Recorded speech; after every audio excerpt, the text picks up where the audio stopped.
नमस्कार, न्यूज़ डंका में मैं महेश विचारे आप सभी का स्वागत करता हूं। मित्रों, वार्तालाप में आज हम मिलने जा रहे हैं भोजपुरी फिल्म इंडस्ट्री से जानी मानी अभिनेत्री शिखा मिश्रा जी से।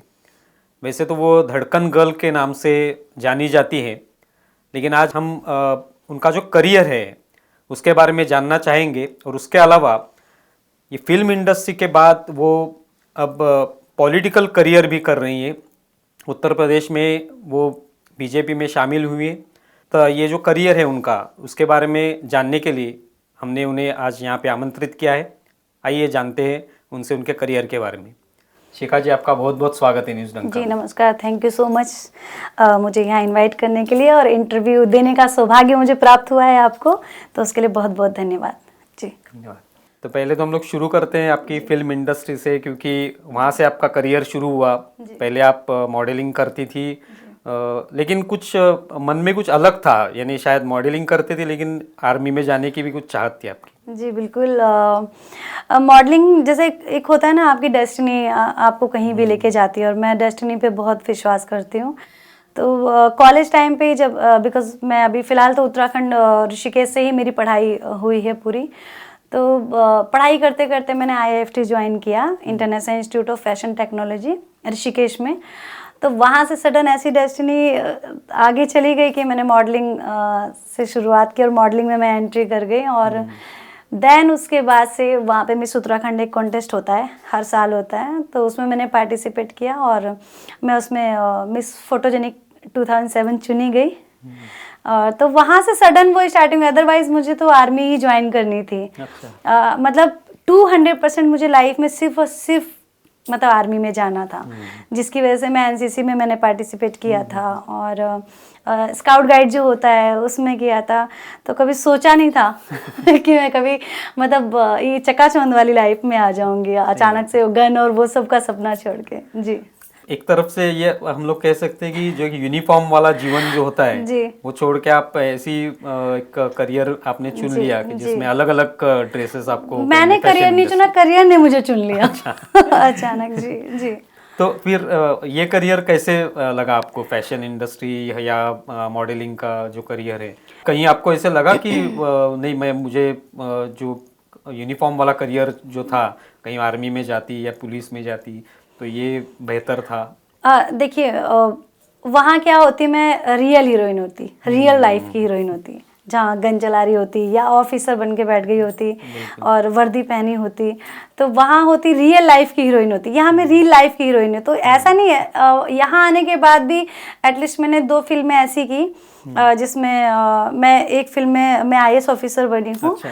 और एक फिल्म में मैंने पुलिस इंस्पेक्टर का किरदार निभाया है। तो मैंने अपने सपने यहाँ भी पूरे किए हैं कि जो एक वर्दी पहनने का था, बस आर्मी वाला नहीं किया है अभी तक मैंने रोल।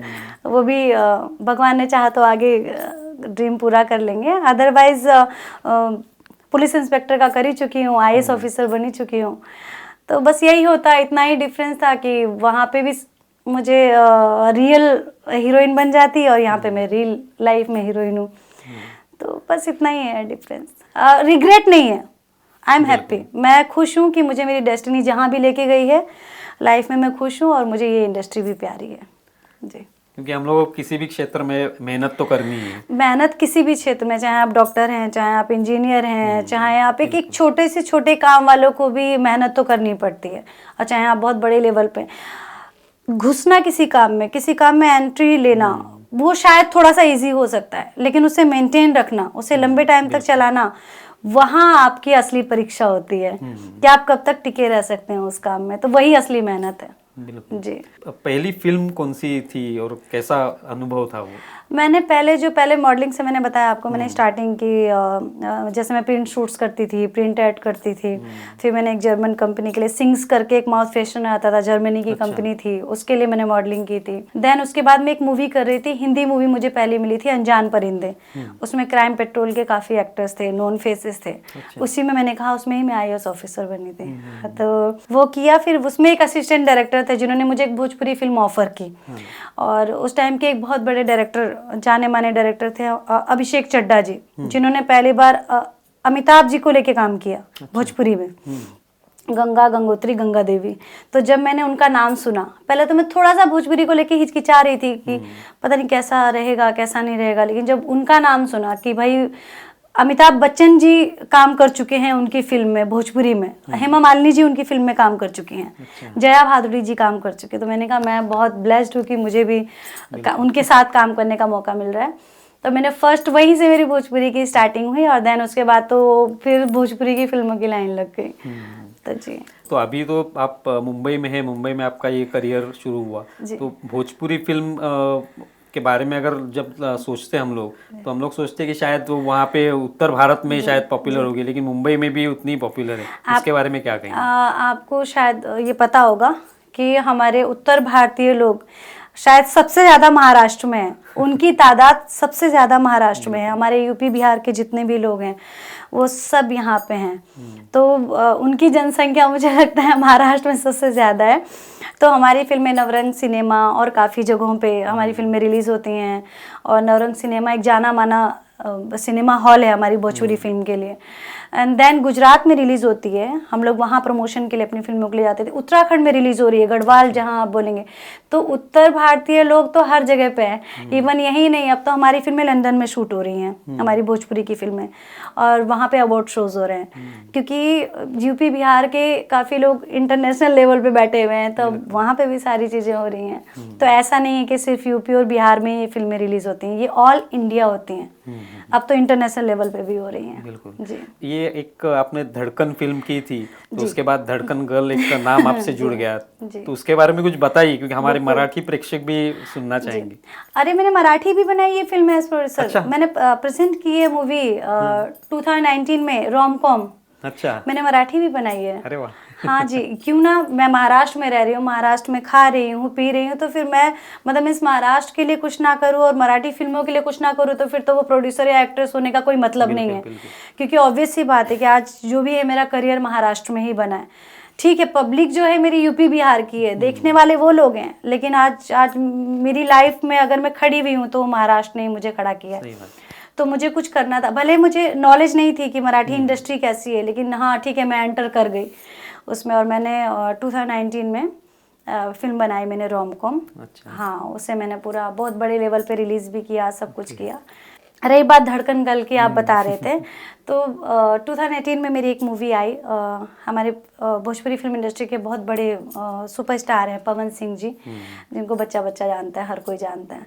तो उनके साथ मेरी फिल्म आई थी, तो वहाँ से लोगों को बहुत पसंद आई, मेरा नाम धड़कन गर्ल पड़ गया। तो आज मतलब गूगल भी सर्च मारिए धड़कन गर्ल शिखा मिश्रा तो आ जाता है। तो बस यही से धड़कन गर्ल का नाम पड़ा। बाकी और महाराष्ट्र के लोग भी मुझे बहुत प्यार देते हैं, मराठी बोलने वाले लोग, इवन महाराष्ट्र के न्यूज़पेपर्स मुझे कवर करते थे, और उन्होंने कितने महाराष्ट्र के न्यूज़पेपर्स, न्यूज़ वालों, मीडिया वालों ने मुझे कवर किया, जो मैंने नॉलेज में भी नहीं रहता था कि एक भोजपुरी अभिनेत्री को महाराष्ट्रीयन न्यूज़पेपर कवर करता है, महाराष्ट्र के न्यूज़पेपर्स कवर करते हैं। तो ये मेरे बहुत बड़े, मतलब आई एम ब्लेस्ड। निश्चित जी। तो अभी ये फिल्म इंडस्ट्री में इतना सक्सेस आपने पाया है, पॉलिटिक्स में जाने के बारे में क्यों सोचा आपने? मैंने सोचा ही नहीं, मैं सच बताऊं, जैसे जो चीज़ मैंने कभी सोची लाइफ में वो तो कभी हुआ ही नहीं। जो नहीं सोचा हमेशा मेरी लाइफ में वही हुआ है, और जो हुआ है वो अच्छा हुआ है। जैसे मैं आर्मी में जाने के लिए सोचती थी, उसके पीछे लगी पड़ी थी, तो मैं आर्मी में नहीं जा पाई, और जहाँ नहीं जाना था मॉडलिंग में, मेरी वहाँ से स्टार्टिंग हो गई। और जस्ट वैसे ही पॉलिटिक्स की बात है, तो देखिए मेरे मानने में पॉलिटिक्स कुछ नहीं है, सिर्फ आप एक सोशल वर्कर हो।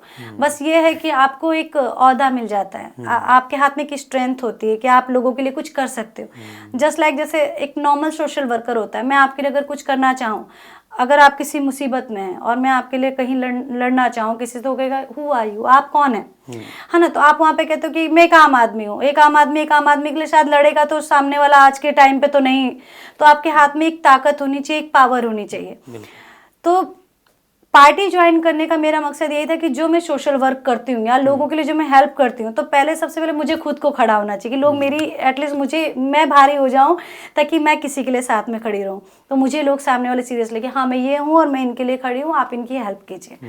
कहते हैं ना कि जब मैं ही खुद नहीं खड़ी रहूंगी अपने पाँव पे, तो मैं दूसरे को क्या खड़ा करूंगी। तो वो स्ट्रेंथ पाने के लिए मैंने बीजेपी ज्वाइन की, बिकॉज बीजेपी मेरी शुरू से पसंदीदा पार्टी रही है और वो मेरी पूरी फैमिली की पसंदीदा पार्टी है।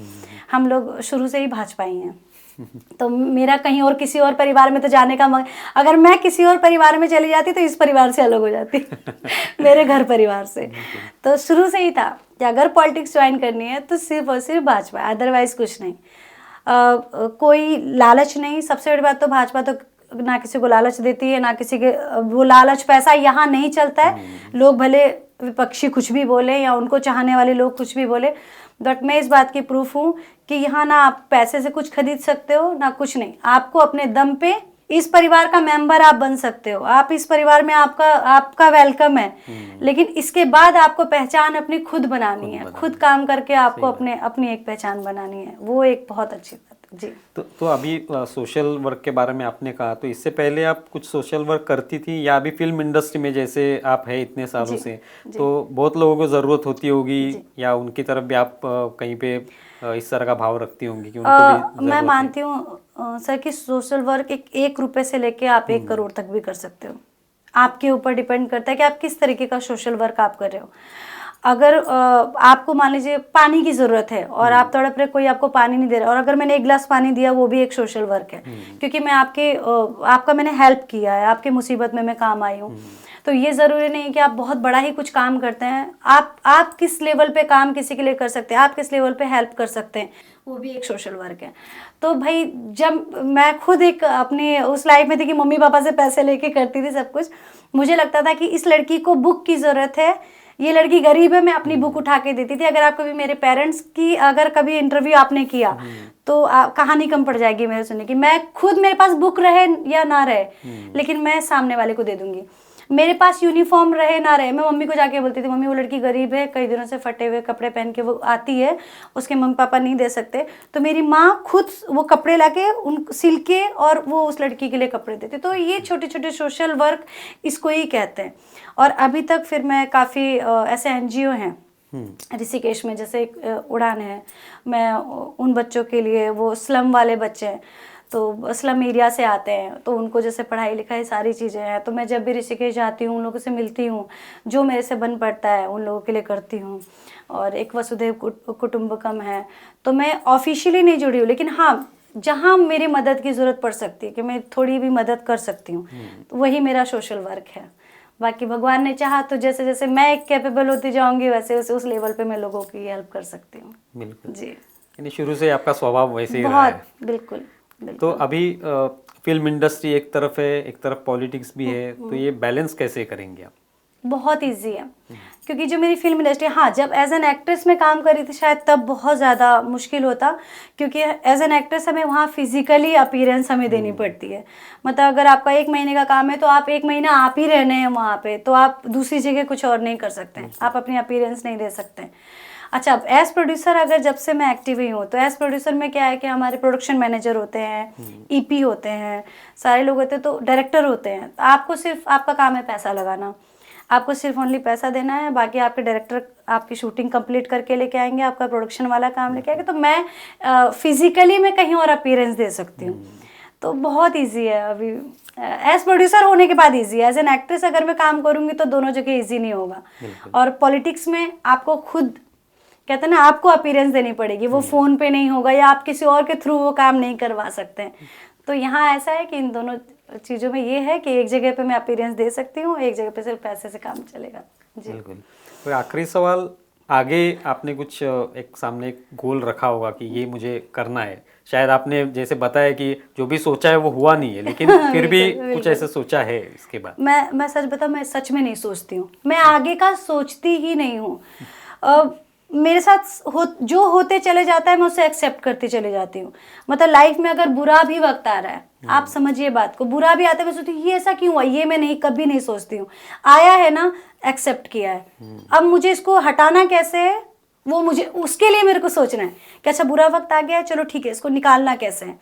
तो जस्ट चाहे वो अच्छा वक्त है चाहे बुरा वक्त है, मुझे लाइफ जो देता है, मुझे डेस्टिनी जो देती है, मैं उसे एक्सेप्ट करती चली जाती हूँ।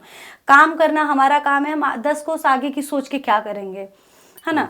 आज मुझे पता है आज मैं आपके साथ बैठी हूँ, मैंने सोचा नहीं था कि मैं आपके, हमारा प्री प्लान नहीं था।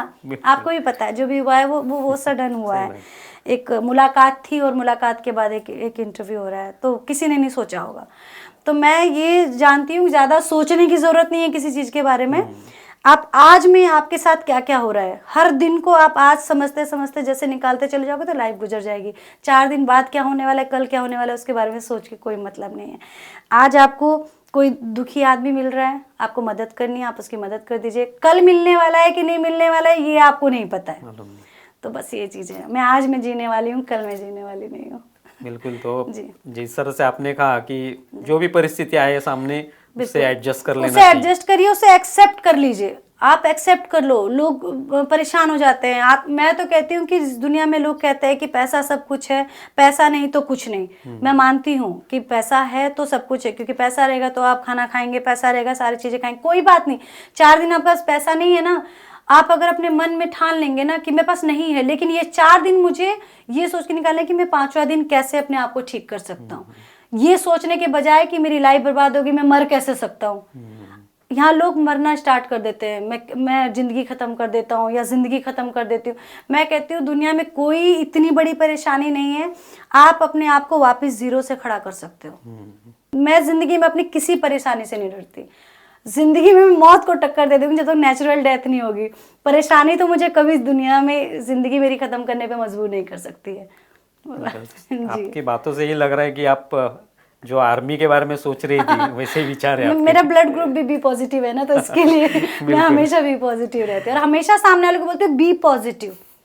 मैं खास करके फीमेल्स को बोलती हूँ, मेरी इंडस्ट्री में भी बहुत सारी पता नहीं क्या थी जिन्होंने आत्महत्याएं कर ली हैं परेशानी से। मैं कहती हूँ नहीं है तो नहीं, आप कुछ भी काम करो। ये जरूरी नहीं कि मैं आज एक्ट्रेस हूँ, खुदा ना खास्ता मेरी लाइफ में अगर ऐसा हो जाए मेरा एक्टिंग करियर नहीं चल रहा है, फॉर एग्जाम्पल मेरा पॉलिटिकल करियर अगर नहीं चले, तो क्या मैं कोई और काम नहीं कर सकती हूँ? जरूरी है शर्म करना उसमें। आप फिर उस लेवल पे पहुंच जाओ, आपका पीछे सब भूल जाते हैं। आप फिर वापस 0 से स्टार्ट करिए, फिर वहां चले जाइए, फिर उस शिखा को लोग जानेंगे, वो भूल जाएंगे। जबकि वो चीज आपके लिए लाइफ में दूसरे के लिए एक एग्जाम्पल के तौर पे आप खड़ा कर सकते हो कि मैं गिर गई थी, मैं फिर ऊपर से उठ के यहाँ तक आई हूँ। तो आप एग्जाम्पल सेट करो, मर के एग्जाम्पल सेट मत करो, कुछ करके एग्जाम्पल सेट करो। बहुत सही बात बताई आपने जी। और आज न्यूज़ डंका से जुड़ने के लिए बहुत बहुत धन्यवाद। डंका बजा दिया हम लोगों ने। बिल्कुल। जी बहुत बहुत शुक्रिया और आपको न्यूज़ डंका की तरफ से शुभकामनाएं आपकी आगे जो आप करियर करने वाली हैं उसके लिए। बहुत बहुत धन्यवाद। धन्यवाद। तो मित्रों, न्यूज़ डंका में अभी हमने शिखा मिश्रा जी से बात की। आपको ये इंटरव्यू कैसा लगा इसके बारे में लिखिए, हमारा वीडियो ज़्यादा से ज़्यादा शेयर कीजिए, लाइक कीजिए। धन्यवाद।